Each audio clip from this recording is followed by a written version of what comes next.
е посланието от баба.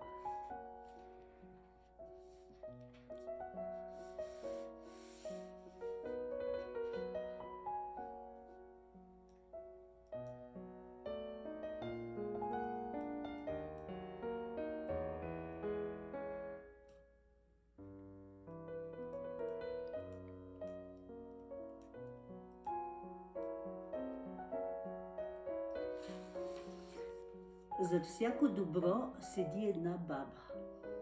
Бабата има време да обича, време да отглежда, време да разказва, да нагости.